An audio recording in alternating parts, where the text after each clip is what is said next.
Hello and welcome to Newcastle, Australia. Here I am at the old Newcastle train station, which was to be the location for the Biomes exhibition. Biomes is a first of its kind art and science showcase which deals heavily with the themes of biodiversity and collaboration between disciplines. While this would have been the perfect location, unfortunately COVID-19 shut down Biomes around a month ago. However, the dedicated team pushed on and created an online and virtual experience. I'm Sam Baker and I will be your tour guide for today. Welcome to Ars Electronica, Newcastle. Here we are in Newcastle Civic Garden. Behind me you have the Newcastle War Memorial Centre, and behind the trees there you have the Newcastle Art Gallery. Straight ahead of me is the Newcastle Town Hall. And then off to the left is New Space. Here we are at the old city precinct of the University of Newcastle, University House. Inside we're going to meet some of the key minds behind the Biomes exhibition. Let's go.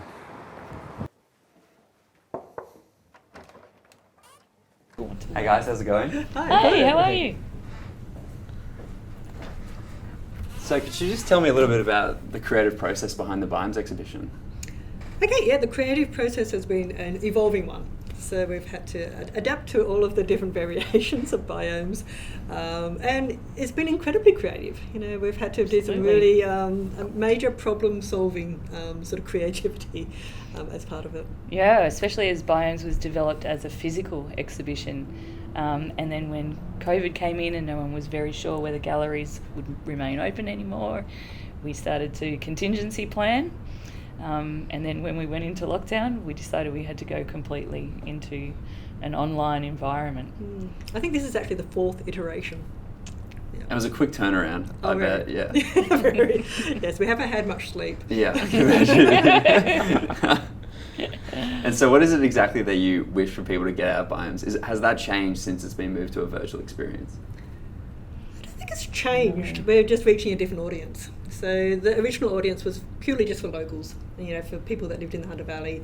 And I think that our message was specifically targeted for the local audience. But now, you know, we're having a much bigger audience and the messaging is quite appropriate for those people as well, I think. It's a really great way to showcase actually Australia's biodiversity, of which a large portion exists in the Hunter, and a multitude of threatened species that we're trying to save and exist with. Because the Hunter is a very big mining and agricultural area, so our threatened species are really under threat. Yeah, and I guess there isn't really that much mainstream content on that, so people aren't actually aware of just how incredibly biodiverse. Exactly, and that's what we're doing. We're trying to make more people aware of that. And it's just more accessible, because people wouldn't go and pick up a textbook and read about this, but if you're putting this virtual experience, it's just much more accessible to that broader range of people. That's the idea, yeah. I don't think many people pick up textbooks anymore. No, but because it's all online, anyone can access it at any time. Yeah. And there's so much information on there, like each image has lots of information, but then they can click to a website which gives more information, and then they can click to another website where they can action what they want to do then and make it their own bio pledge and actually take it to the next step, which is doing something. Did you come up with the virtual experience yourself, Luke, or what was the actually creative process behind that initially? So the process of coming up with the virtual gallery, it was interesting. It's something I wanted to do for a number of years, and it's kind of not had the opportunity until now with the circumstances that we've been presented with. And it's been implementing the thinking that has been ticking away in the background, but then also, it was that right point in time when I had all the skills across gallery installation as well as knowledge in 3D that they just came together and married perfectly to create this virtual experience that we have here today.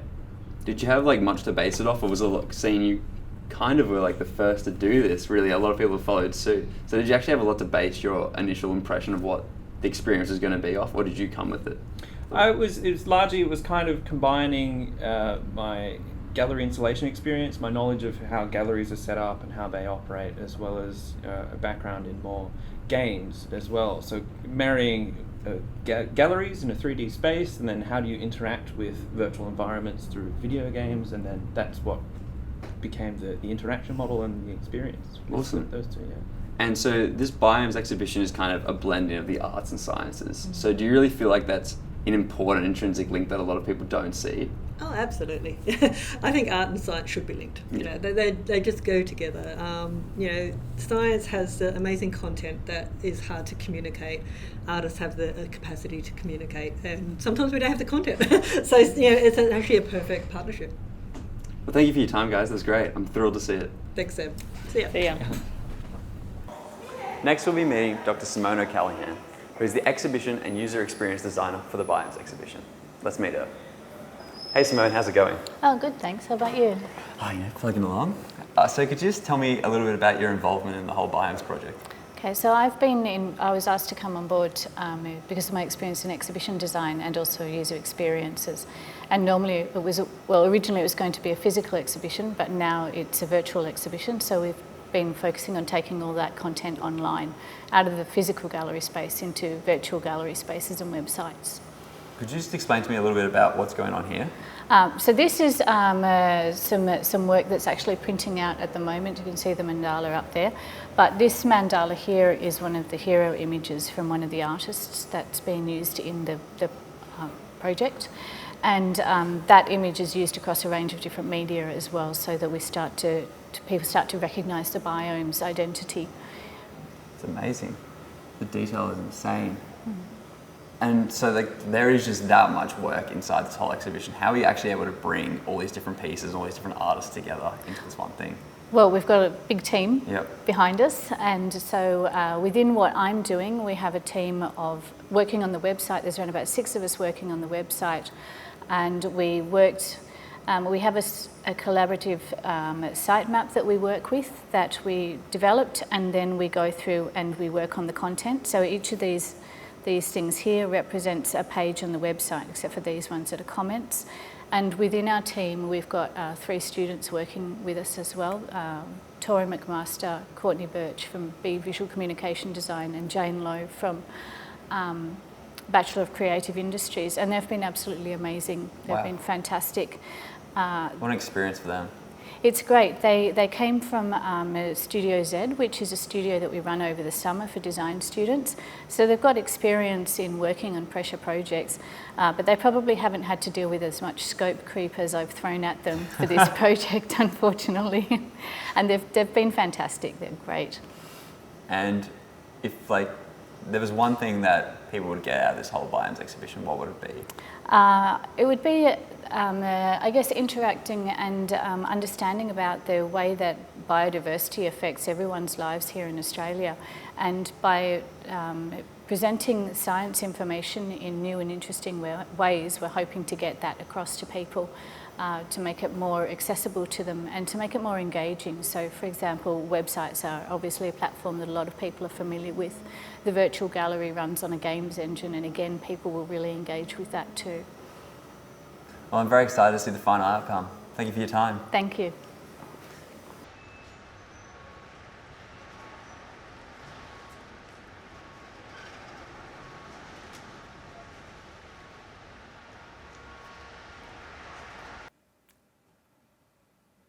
Now join me as I enter the Biomes 2020 virtual gallery for the first time.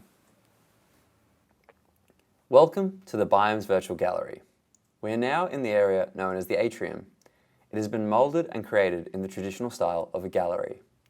The work in the atrium is all produced by natural history illustration students. It is a combination of their university projects.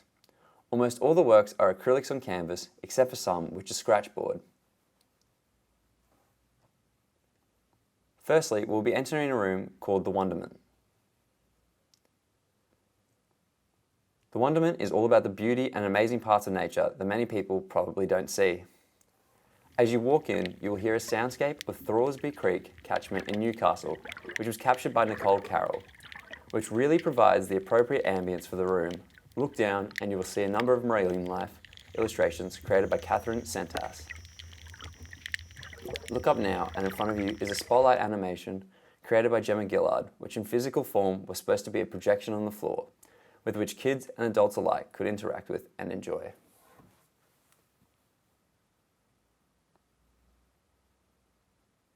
Now, if you go back, to your left when you enter, there is a wetlands mural that was also created by Gemma as part of her third-year university project.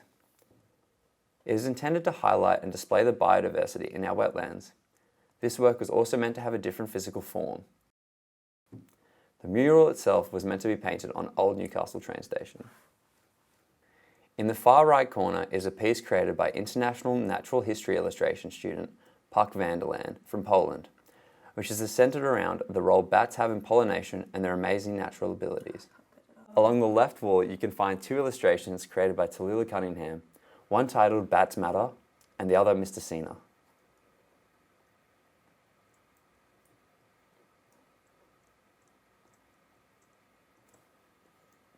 Around the room, you can also find a number of fact sheets that will illustrate the amazing things happening in nature, which were created by Kaya Kloptoka and her team. There is also a number of mushrooms, particularly glow-in-the-dark fungus around the room, which was created by Marie Elliott.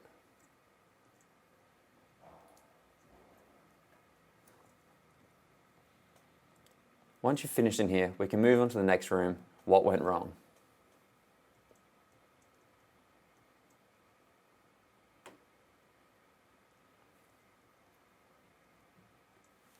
The whole gallery in itself tells many stories.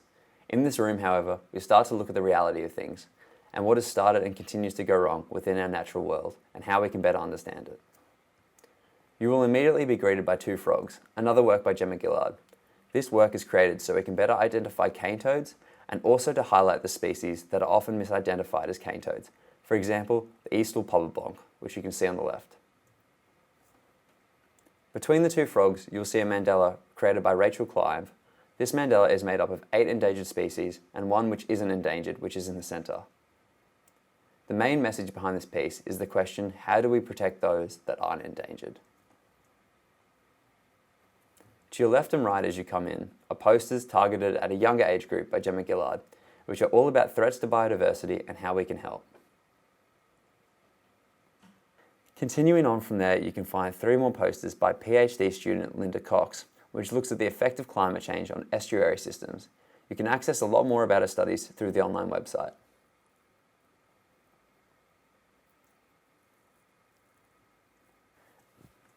At the other end of the room is a series of externally commissioned works by Louise Willis, which is centered around species that do damage to our natural environment. Next to this work is one by natural history illustration student Lila Raymond, centered around a number of different endangered species, such as the Regent honeyeater, which have just recently been re-released into the Hunter Valley.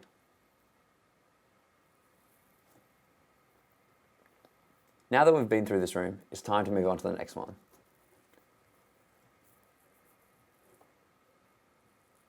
The next room is called What Can You Do? This room is all about what we can do to make a difference and how we can positively impact our natural ecosystems. Immediately as you enter, you will be greeted with a video presentation, which contains statements from a number of different figures, including Kevin Rudd, Dr. Carl, and Jimmy Barnes, about what they are doing to make a difference. There is a screen with which guests can interact with and make a pledge. If we move to our left, we can see a poster showcasing the soft coral habitats of Port Stephens, which was created by Catherine Sentas. Port Stephens, in fact, has the rarest soft coral habitat in the world. Sentas hoped that by showcasing the beauty of the ecosystem, people would be more aware and careful.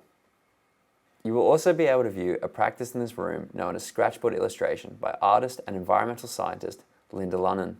Her works are stunning and lifelike, really showcasing the beauty of our natural world.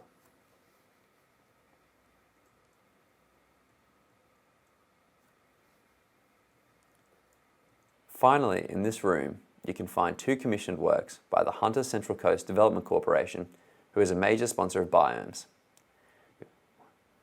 These have been done by 2 second-year students with a focus on land remediation, which is the process by which land resources are restored to their former state or baseline condition.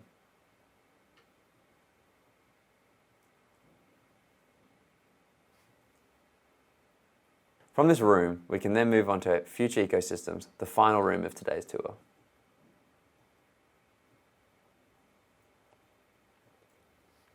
This room is made up of media artists from the university's Future Art, Science and Technology Laboratory, the FAST Lab.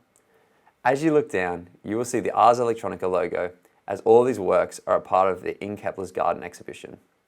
Firstly, in front of you, you have a piece by Dr. Raywa Wright, called Signalétic Flow 2.0, an experimental film.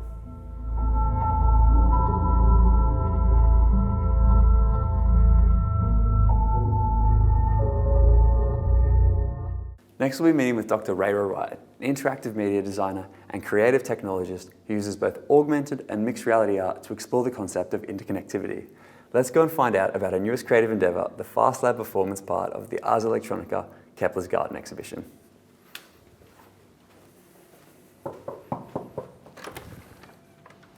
Hey Rayra, how's it going? Hi Sam, Nice to see coming you. in. How you going? Yeah, good, thanks. How are you? Good. Where would you like us to set up? Oh, just how about over here? Sure, that sounds perfect. So I just wanted to speak to you a little bit today about your work and how does it fits into the Kepler's Garden themes and the themes of Ars Electronica in general? Yes, that's a good question, Sam, because it's a really exciting theme this year, Kepler's Gardens. So to give you a bit of background on the Ars Electronica mission, basically, you know, they are scientists, technologists, innovators, and primarily artists. So their vision for a future humanity actually combines those three aspects. So if you imagine that science is where we make a lot of our new discoveries, okay, so that's where a lot of innovation's happening there. Technology is where we define our tools and techniques. Yeah.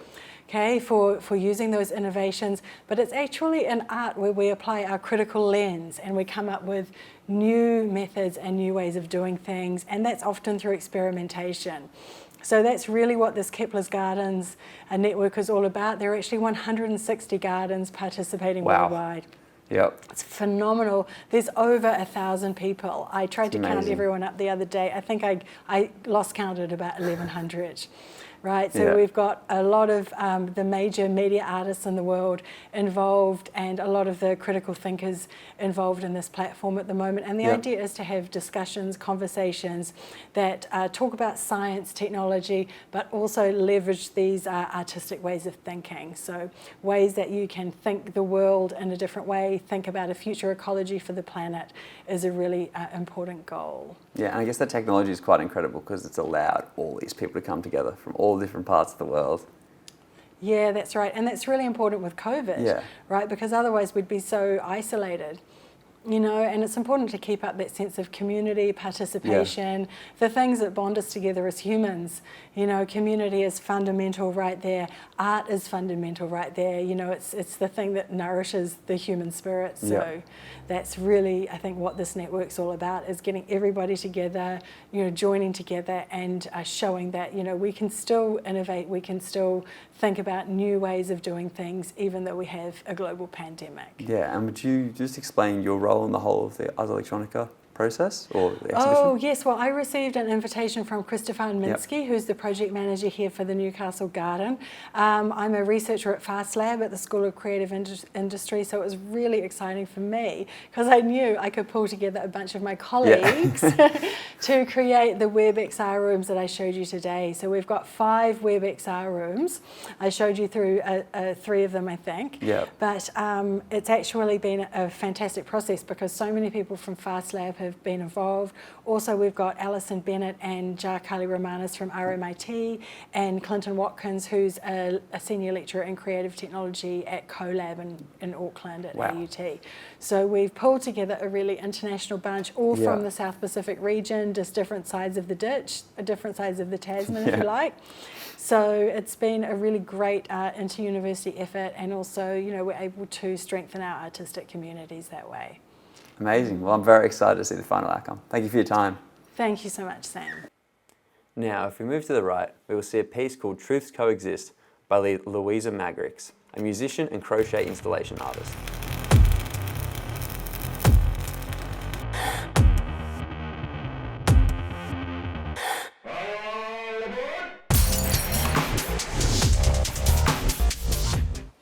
Hey guys, we're here at the Callaghan campus of UON and we're going to meet Louisa to discuss her new project, Crochet Chain. Let's meet her.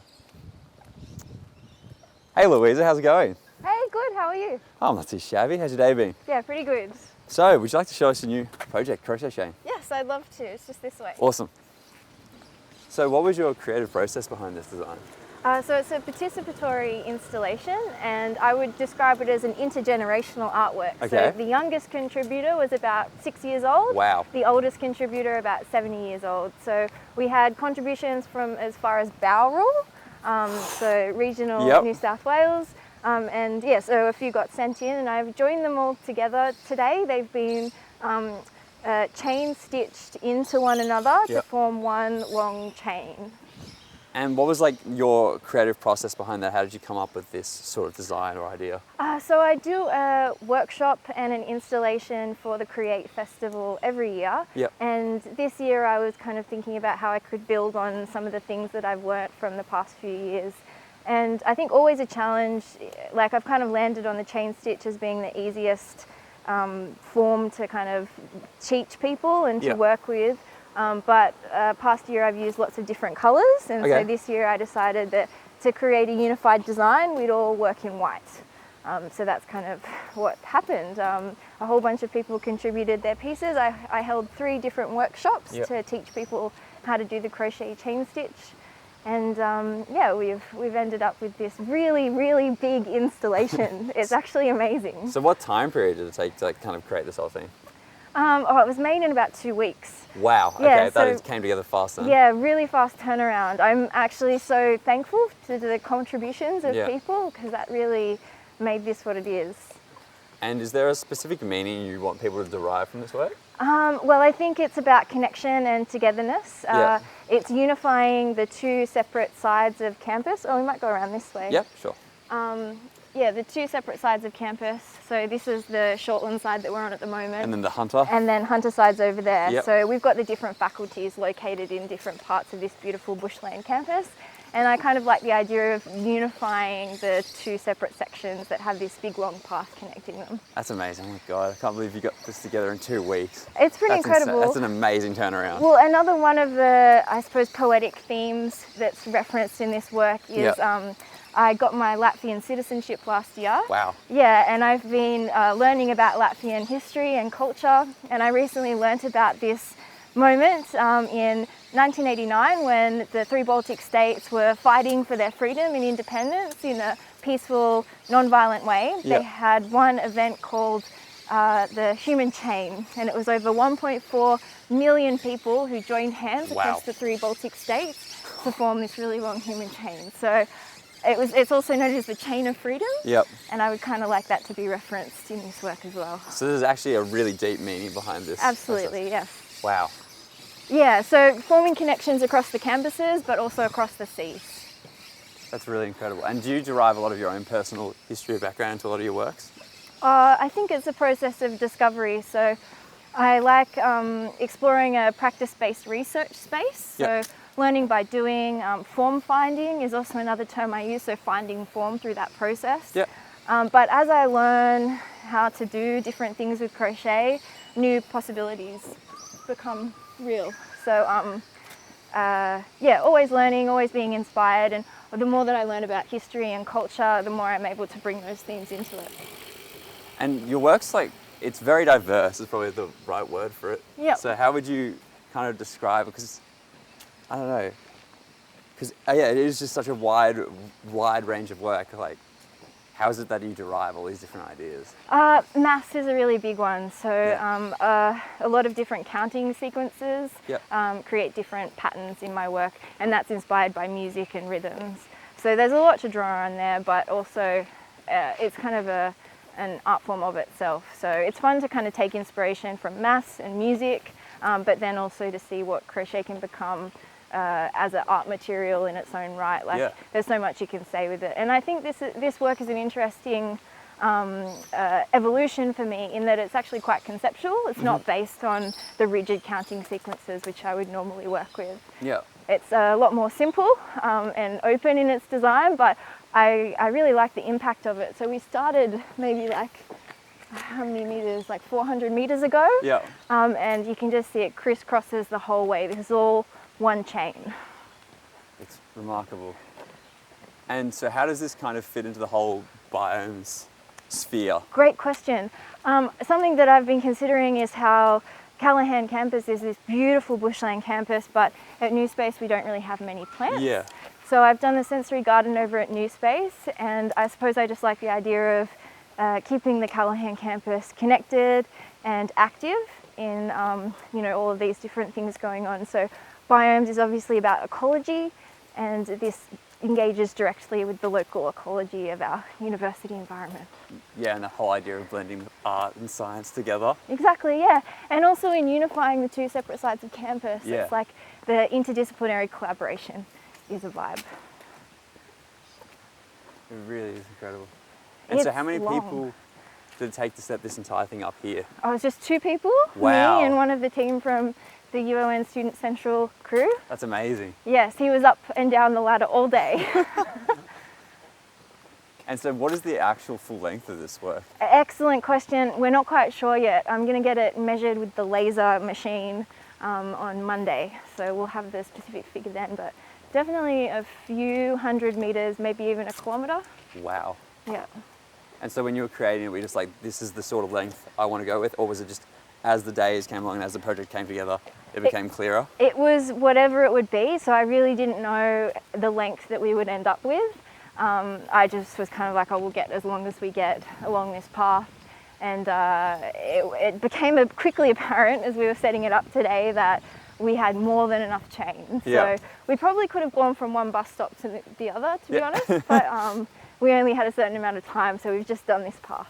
And it's great, it actually adds to the environment so much. Yeah, I'm really happy with how it worked out. The crisscrossing, it's kind of like almost like the sea or Yep. sails or festoon lighting. Like it's got some really fun references, but it's very subtle and it's not too jarring with the landscape. Exactly, like kind of it will catch everyone's eye still, but Yeah. it blends into it actually really well. Absolutely, and the way that it picks up the sun Yep. is really nice as it filters through the trees.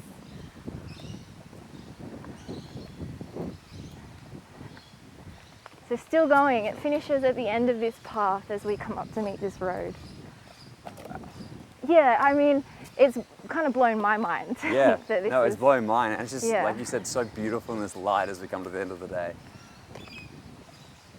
Is there anything you'd want to further expand off this, or are you kind of happy with how it has come together? I'm kind of curious about world records. Like, what is the world record for the longest chain? What Yeah. are the parameters of that? Could we maybe, I don't know, maybe this is a record for the Hunter region. I don't know. I think you very well could be correct on that. I just still can't believe 2 weeks. What a turnaround for something like this. It's the power of community and what we can achieve when we work together. Yeah. I could not have achieved this by myself. This is a testament to all of the contributions from the participants of those workshops, family, friends, staff, students, everyone involved in the university community has made this possible. Well, as we come to the end of this, I'd just like to say thank you for your time, and this is amazing. Thank you. Thank you, a pleasure.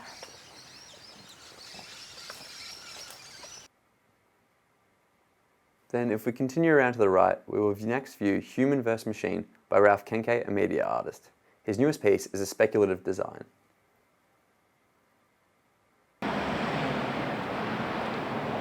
Our next artwork is by German-born artist Ralph Kenke. His work, Human vs. Machine, explores our interconnected relationship with technology and its ability to create data portraits. Let's check it out.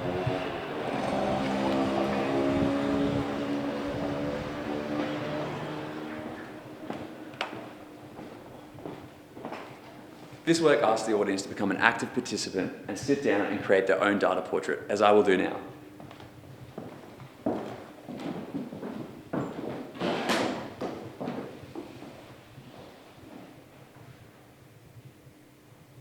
By stepping on this black pedal here, you create your own data portrait, which is then uploaded to the internet to a dedicated website, www.ralphkenke.com. All right, I think it's time to meet the artist. Hey Ralph, how's it going? Hi Sam, thanks, how are you? Good, good. So you want to tell us a little bit about your work? Yeah, definitely. So Human vs. Machine is a media installation that allows participants to engage with, I guess, self-surveillance in a way, but it just amplifies how we, these days, in work and everyday life and even socializing these days, using video recordings, video calls, and we share images. So unconsciously or even consciously, we might share our biometric data. Such biometric data can facilitate machine learning and artificial intelligence technically, and it creates synthetic images, things like deepfake come in mind. So the installation really allows to have that kind of experience of yourself in a different way, and the outcome is this kind of fractional data portrait of yourself. And it kind of really challenges the idea of how aesthetics might actually change or they conform as we, move on and have more of these technologies like AI and machine learning around us. So this is kind of the experience you can have with this installation. Yeah, and by stepping on the pedal, you're kind of signing over your right for this to be over the internet, like kind of a real life terms and conditions almost. Yeah, that's correct. So when you observe yourself, you have the opportunity then to capture that, and instead of signing with a pen, you step on the pedal and that goes up on the website. Awesome. Well, it's a great job here. It's really, really interesting. Thank you. Thanks so much for your time. On to the next one.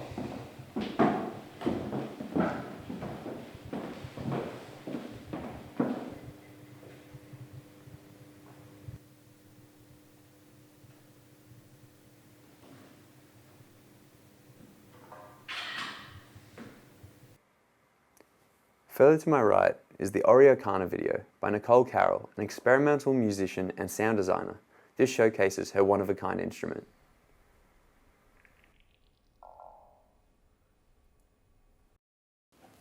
Hey Nicole, how's it going? Hi Sam, how are you? Oh, I'm not too shabby. Wow, what is this? This is Orrery Arcana. So this is an instrument that consists of the physical part that you see here, the circuits inside the box, the code on the circuits, and the software on the computer that's hidden under the table. It's written in Maximus P. So this is what my performance patch looks like. Not that I interact with it during the show. Everything that I interact with in a performance is right here. So I'll start with the big reveal, which I usually save for a few minutes into the show. But the instrument is built on a planetary gear system. So there are a few gears here, and there are a lot of magnetic sensors under the plate. So those are reading the timing of the gear rotations and the number of gear rotations, and those get mapped onto sequencing parameters in the software. So of course it sort of harkens back to DJ culture, to turntables, all the things that spin and synchronize our music. And then sort of going up the box, these are sensor plates. So there are 5 identical plates, and I'll just take little pieces off, the clothes, if you will, so you can see what's under the magic.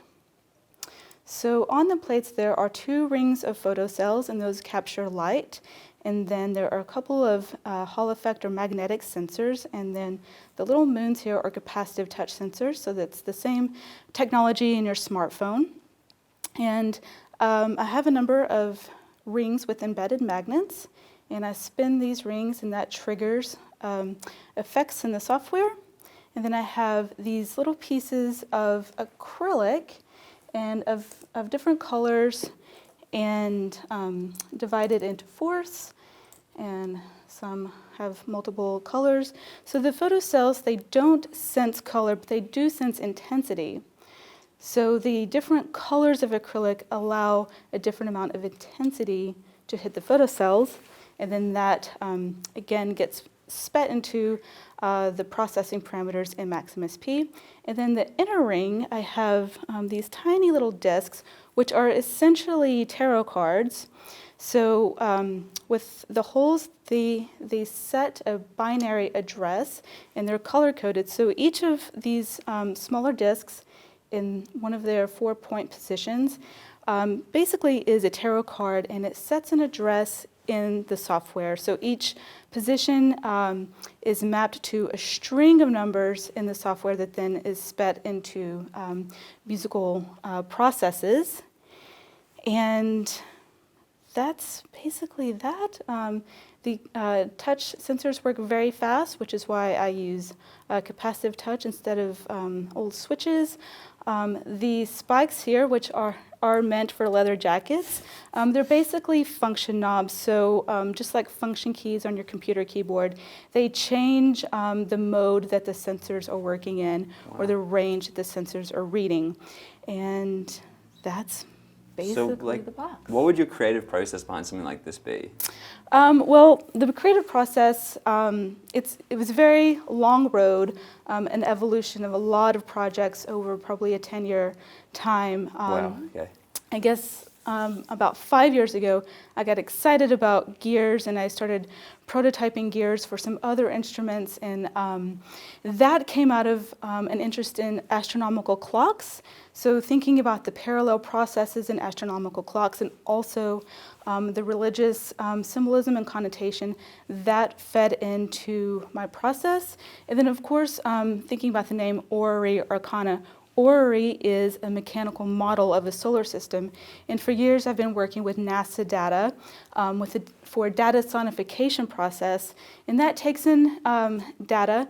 My computer basically reads NASA every morning at 12:01 to get a new set of data, and that gets sped into processing parameters. And then I have a software tarot deck, basically, and between the software tarot deck and the NASA data, that all drives a lot of chance procedures. So Arcana refers to the major and minor arcana in tarot. So basically it's really just a culmination of a lot of my interests, my spiritual interests and practices, and just my general interest in space and stars since I was a kid. And now I've pulled those together to make music. It's unbelievably impressive. Thank you so much for your time. Thank you. Lastly, we'll be looking at You Are Here by Andrew Stein, a visual artist and researcher who through his work attempts to map the journey of a breath. Andrew, could you please just tell me a little bit about your work? Yeah, sure. I'm researching how we can get people to connect better with the way the overall the Earth systems, the planetary systems work. We all hear about everything is connected, but no one knows exactly what that means. Give us a tangible example of what that is. So in this work, it's an interactive work. It's sort of a mapping type thing where we can zoom in and explore different aspects of the work. And in this prototype, I'm using air and breathing as a way of connecting our personal experience with planetary systems and processes. Would you be able to show me? Yeah, so here, this is the sort of thing people can do. So this is moving across the surface of the Earth, and I've used very muted tones on the Earth itself, so that's not the dominant thing, it's what's actually above that that's the dominant thing. So what we're seeing there is the path of a breath around the planet. And this is over time, so this might be 6 months, 12 months of breath over a planet, and it's a bit abstract at the moment, but we'll zoom back and see it. Was there anything in particular that inspired you to do? Yeah, sure. So I did a work about 3 years ago, where people blew into a fish tank and a bubble formed in the tank of water and were captured with high-speed photography. And about 15,000 people experienced that work, and we know exactly where they were and what time they were. And I had the thought, well, what happened to their breath? Where is that breath that came out of that work? Where is it now around the planet? So it went out in the atmosphere, the winds caught it, carried it away. And then recently my father passed away, and I thought about his last breath and the idea of a last breath. And then in January this year, my grandson was born, and I thought about the first breath. And then I thought, are those two breaths connected in some way? And there's scientists that use a formula that connect energy and air, gas laws and all sorts of scientific principles together to study climate, atmospheric motion, movement of air pollution. And that data is available in the form of a model where you can track the motion of air within the atmosphere. So I've applied that model to those concepts of the 16,000 breaths that were caught in my previous work, my father's last breath, my grandson's first breath, and following those around the globe and where they are. But it's not just about breath and atmosphere, it's actually about how those things connect with other things. All right? So the atmosphere drives all sorts of processes apart from climate. Rainfall and water, and it connects with all the forest systems and oxygen and CO2 and all the things that trouble us at the moment. So it connects all those things together. So if we have a greater appreciation through our air and breathing, we can connect with those bigger ideas. So that's the driver behind the work. And you can see in this is a record of the work itself. So here we're looking at the location of all these breaths, and these pins here represent where we recorded those particular breaths. And here all these coloured traces are the actual locations of those breaths now in time, tracked through 2, 3, 4 years since the time that those breaths were recorded, where they are in the atmosphere. It's amazing. And when you look at it on a bigger scale, you can start to see how that fits in with the weather patterns. So here is an overlay of rainfall models created by the JAXA, Japanese Aerospace Agency. So they monitor rainfall patterns, so you can see how the air breaths map to those as well. You can see global weather patterns, the vortices of high pressure cells and low pressure cells travelling around the world. And there's another aspect to the work, which is the political side of it. We control how people move around the planet through borders, which are very artificial things that we create based on political processes. But the air doesn't obey those laws. It doesn't ask permission to cross a border.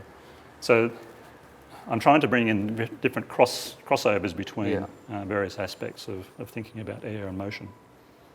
So in this, in the Biomes exhibition itself, it's often talked about this blending of arts and science, which is very much what your work's about. In your mind yourself, what do you believe is that intrinsic link between art and science? I think it's about curiosity. So artists are all about sort of creating some metaphor to describe the world, how we understand the world, how an artist understands the world and tries to make sense of the world. Whereas scientists are coming at it to create a model that they can apply formulas to that actually mimic what the world is doing. But so they're both trying to make sense of the world in different ways. The artists are trying to do it from a human perspective, the scientists are trying to do it from a very fundamental sort of reductionist perspective on how the world works. And that's what I've tried to capture in my work. Awesome. Well, thank you for your time, Andrew. It was great. Thank you.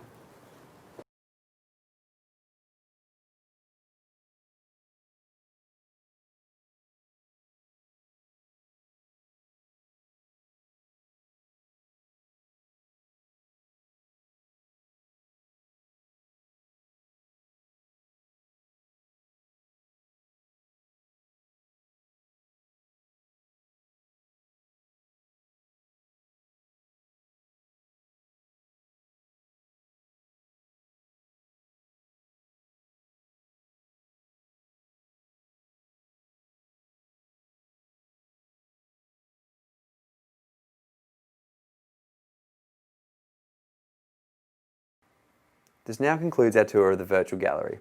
I hope you guys will come back and view all the further works in detail.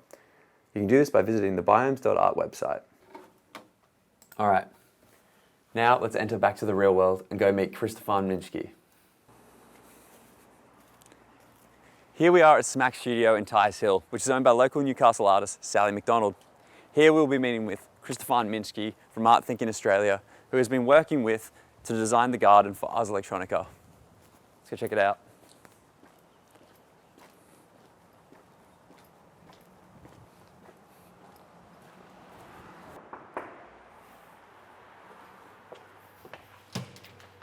Hi, welcome. Herzlich willkommen. Come in. So yeah, welcome to the studio space. This is a studio run by the local artist Sally McDonald. It's called Smack Studio. So we're in the suburb of Tighes Hill here in Newcastle. As you can see, it's a kind of a multifunctional space, mostly painters, but we've also got people working in weaving and tapestry and sewing materials. Down here I must show, this is Sally's space. So Sally's quite an accomplished local fine artist. So she's basically the one who's set up and established this space. I think it's only been going for a few months now. And Sally heard about the garden and Ars Electronica and what was happening here, so she sponsored this studio space for me to use. It's kind of like a residency, I guess you could say. Still a bit of a work in progress, but yeah, as you can see, I'm working really across lots of different formats, from video and music, so combination of sound artist and experimental artist, and yeah, of course I'm very happy to be helping to produce the Ars Electronica garden, having lived and worked in Linz in Austria for many years with the Ars Electronica Future Lab. So thanks for coming.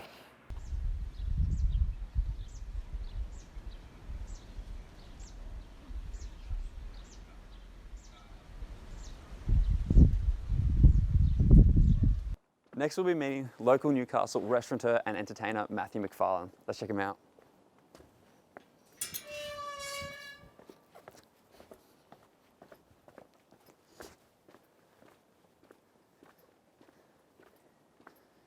In the historic Merriweather Heights, this house is really something to behold. Wait until you see the view.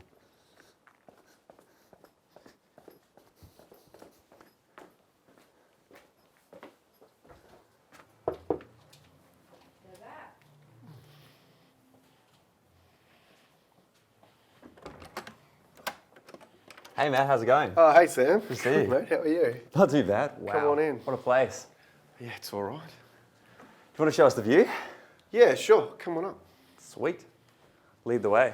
Cool.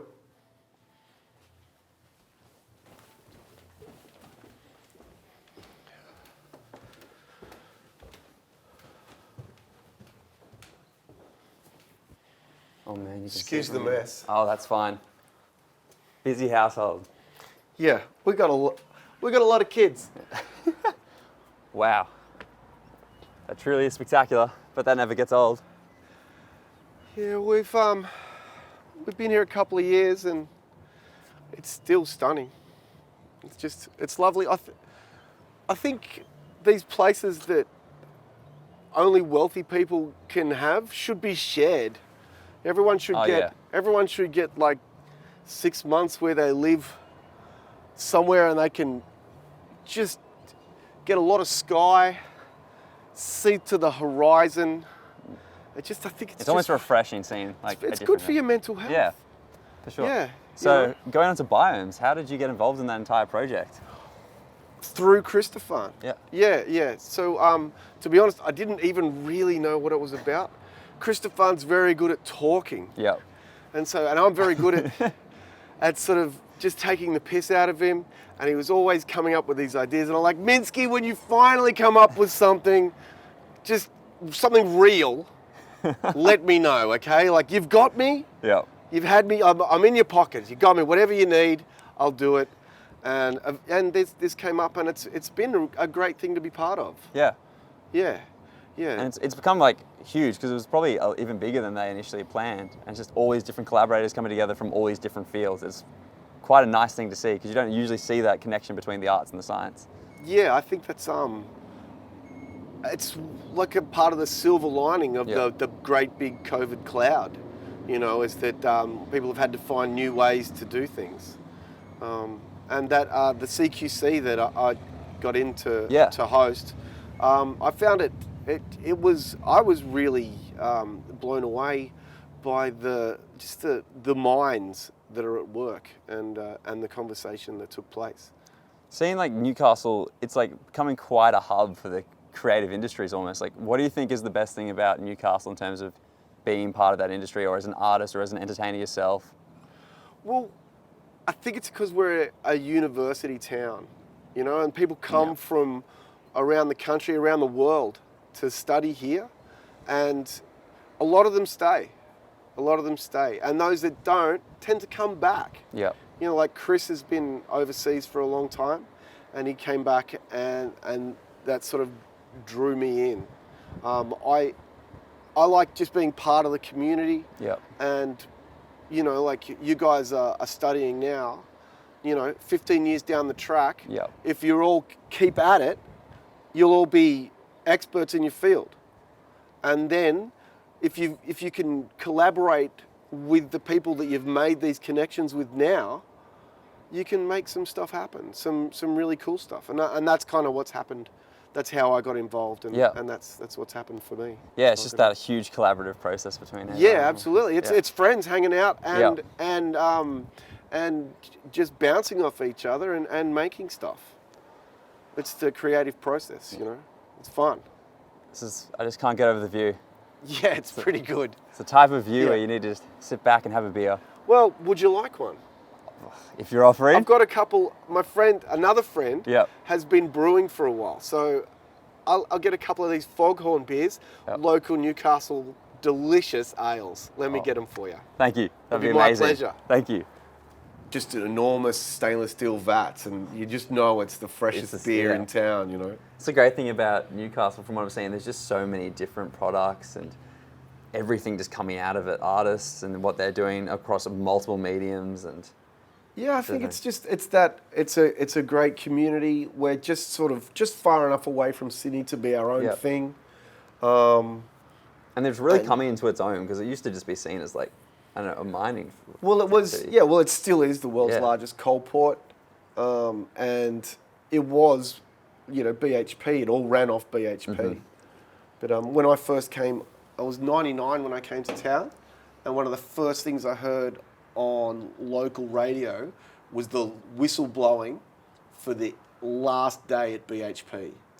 And it was woof. It was heavy. Yeah. You know, and the town was really concerned about what to do next. Yeah. The future was uncertain. Yeah, but I really think we're more of an education and cultural hub Yeah. than they thought was possible at the time. Yeah, and even now you can see it becoming more of a smart city than it originally was. Like everything just seems to be coming into its own in its own modern way. It's a lovely place. Yeah. It runs at a nice pace, and they seem to blend the old. They still seem to have an effort to blend this old with the new. yeah, it likes its traditions. Yeah. And it's a place where once you make friends, you've got them for life. Yeah. You know, I'm not going anywhere. I love Newcastle. Yeah. This is a great home. I love it.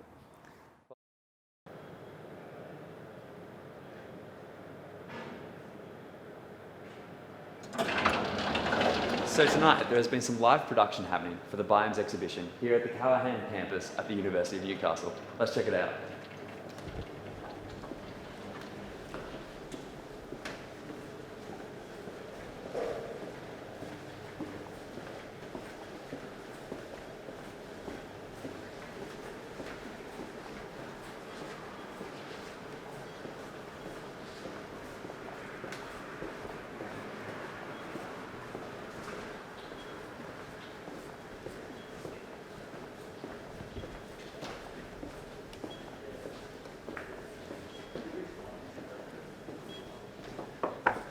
Hey, how's it going? Good, how are you? Good. Hey. So, what are you up to? Not too much, just giving the people a look at what's happening right now here. Okay. Well, at the moment, we're basically about to roll. Well, this is our studio director here, Neil. Hey Neil, nice to meet you. Hey guys. We're about to roll the second session for the Creative Question Challenge. Maybe Neil, you want to talk a little bit about what's going on here?